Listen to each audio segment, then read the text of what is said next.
Emma, fille de fermier, a grandi bercée par les romans d'amour. Elle rêve de passion, de luxe et d'une vie grandiose.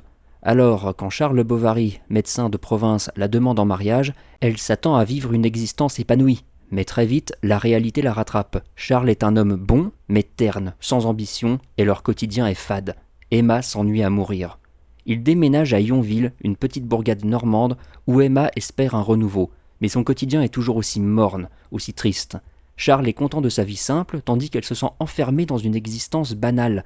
Elle donne naissance à une fille, mais même la maternité ne la comble pas. Elle rêve de grandeur, de bals somptueux et de voyages romanesques. Un jour, elle rencontre Rodolphe, un riche propriétaire terrien.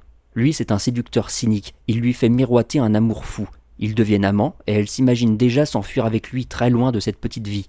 Mais Rodolphe n'a jamais eu l'intention de fuir. Il la laisse tomber brutalement. Effondrée, Emma tombe malade.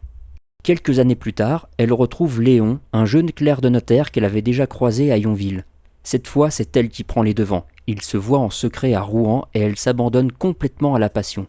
Elle se sent enfin vivante dans une relation clandestine où elle joue les grandes héroïnes romantiques. Mais cette vie de luxe a un prix. Pour financer ses robes et ses voyages, elle s'endette auprès d'un commerçant sans scrupules. Les dettes s'accumulent, elle signe des crédits qu'elle ne peut pas rembourser et bientôt tout s'effondre.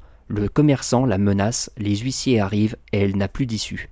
Désespérée, elle vole de l'arsenic chez un pharmacien et l'avale. Mais la mort n'est pas immédiate. Elle agonise dans une souffrance atroce sous les yeux de Charles qui lui est impuissant. Quand elle meurt enfin, il est dévasté. Après sa mort, Charles découvre ses infidélités mais il l'aime toujours. Il finit par mourir de chagrin. Leur fille, Berthe, orpheline et sans argent, est envoyée travailler dans une filature.